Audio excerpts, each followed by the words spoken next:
Bonjour, nous voilà donc dans la cinquième partie de la démo du CartoFlash SDLV Espace Mondial, logiciel créé par Jacques Muniga. Dans cette cinquième partie, nous allons vous montrer comment on peut, avec ce logiciel, créer des schémas qui seront utiles aux étudiants, aux élèves, pour leurs examens qui comportent une partie géographie. Toujours pareil, pour démarrer le logiciel, nous cliquons sur Envoyer. L'écran est évidemment le même et nous allons prendre, par exemple, un schéma qui était proposé par Magnard, qui me pardonnera de le présenter ici, je vous le livre. Voilà, les schémas du deuxième thème, c'est de Magnard. Il s'agit des flux migratoires mondiaux, un schéma qui est assez classique. Nous allons essayer de montrer comment, avec notre logiciel, nous pouvons le produire. D'abord, nous n'allons pas partir sur du flou, de l'artistique. Nous allons partir sur la base d'une carte. Une carte, nous avons déjà vu dans les parties précédentes, migration, net 2010, et nous savons qu'il s'agit de valeurs positives et négatives, donc peu importe la couleur que l'on choisit, peu importe les paliers, il y aura une seule et unique carte.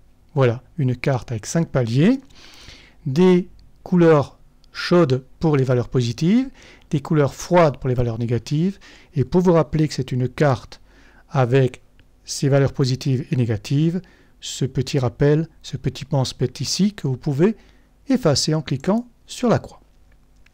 Voilà, à partir de cette carte, nous allons donc reproduire, par exemple pour un enseignant au tableau, pour un élève à la maison, la logique du schéma qui est proposé par Magnard et qui est tout à fait valable pour les examens à venir pour nos étudiants. Magnard propose qu'il y ait sur ce schéma des ronds, des cercles qui désignent les pays émetteurs et les pays récepteurs. Suivons leur logique pour voir qu'on peut faire exactement la même chose. Pour ce faire, il nous faut donc dessiner. Nous cliquons sur Dessin, voilà, et il nous propose de mettre donc des formes, des cercles pleins. Alors, un cercle plein, nous n'avons pas choisi la couleur. Nous allons choisir une couleur pour le pays émetteur. Ici, c'est en bleu. Nous allons conserver le bleu en ton fort. Une forme, donc un cercle plein. Voilà, premier cercle plein qui est ici. Un pays émetteur, c'est l'Asie. Ici, de l'Est et du Sud-Est, qui est un gros pays émetteur.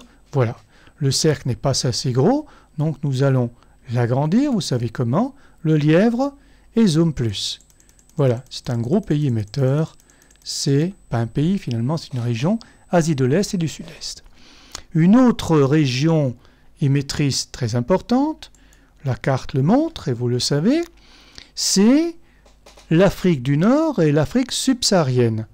Nous cliquons toujours sur le cercle bleu, il est de nouveau en haut, nous le glissons vers l'Afrique, il est moins imposant que celui de l'Asie de l'Est et du Sud-Est, nous l'agrandissons donc un peu moins.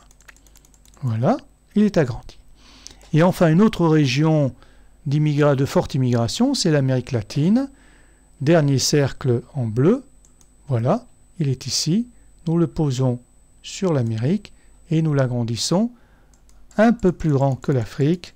Voilà, nous avons en même temps ici les valeurs 200. Nous pouvons donc être très précis sur ce que nous faisons. Maintenant, toujours selon ce schéma de Magnard, il nous trace des traits, des cercles orange pour lui, pour signifier les grands pays récepteurs. Nous allons le suivre, nous prenons l'orange qui est ici, avec un ton fort, et toujours les formes, c'est-à-dire un cercle, un gros pays, un ensemble de pays qui reçoit beaucoup d'immigrés, c'est l'Amérique du Nord, ça se voit, donc pareil, nous l'agrandissons, voilà, bonne proportion, presque identique à l'Afrique. On pourrait même utiliser les données chiffrées pour avoir des cercles exacts. Un autre, nous dit-il, pour l'Europe. Nous le plaçons donc sur l'Europe. Voilà. On peut toujours utiliser les données. Nous avons différentes données. On peut essayer de prendre les mêmes. Nous en avons un plus petit pour la Russie, nous dit-on. Celui-là suffira. Nous en avons un autre pour le Moyen-Orient. Moyen-Orient. Voilà. On l'agrandit un peu. Et nous en avons un dernier pour l'Afrique du Sud, qui est un programme aussi dont nous savons qui est important. Celui-là est quand même beaucoup plus petit, donc on peut le réduire. Voilà. Donc vous avez vu qu'on peut agrandir une forme ou même la réduire par rapport à celle qui vous est donnée. C'est donc comme ça que le schéma de manière est présenté, sauf que il y rajoute quelques flèches pour montrer dans quel sens ça va. Eh bien, pour en faire un schéma, il nous faut d'abord un contour schématique. Alors, puisque la carte nous a servi de base, pour bien comprendre où sont les pays récepteurs et émetteurs, voilà, nous allons cette fois-ci passer à l'étape suivante, c'est-à-dire la construction même du schéma. Nous revenons en arrière. Dans les couches, nous prenons notre carte schématique, qui est ici. On referme ce panneau. On revient au dessin, et là, nous avons cette fameuse possibilité de mettre une sous-couche blanche. Voilà notre schéma qui est bien dessiné. Il nous reste à mettre les flèches. Pour les flèches, il faut passer sur les formes d'abord pour la tête de flèche. Elle est ici. Nous pouvons dessiner les flèches pour changer un peu de couleur, pour bien montrer qu'il y a des mouvements en rouge. La tête de flèche est ici. Nous la reprenons. Donc beaucoup de gens partent de l'Asie de l'Est et du Sud-Est pour aller en Amérique du Nord. Voilà la tête de flèche. Elle n'est pas bien placée. On lui applique une rotation rapide. C'est toujours dans le même sens, en des aiguilles d'une montre. Voilà. Très bien. On y arrive.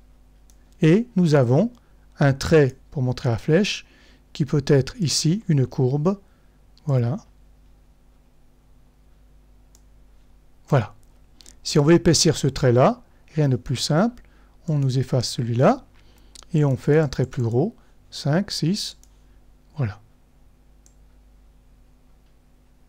Voilà. Et ainsi de suite. Vous continuez les flèches et vous avez votre schéma qui se fait. Nous avons même du texte ici pour écrire, par exemple, Amérique du Nord.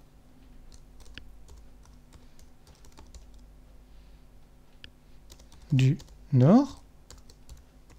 Voilà. C'est écrit. Vous savez qu'on a plusieurs écritures. L'imposante, la moyenne et la petite. On va utiliser la moyenne puisqu'il y a beaucoup de choses à écrire. C'est toujours par défaut au milieu, mais on le saisit, on le place au bon endroit. Amérique du Nord. Voilà. Pour bien faire, on va mettre aussi Amérique latine, pour montrer qu'on peut mettre plusieurs. Amérique latine. Voilà, pas de faute.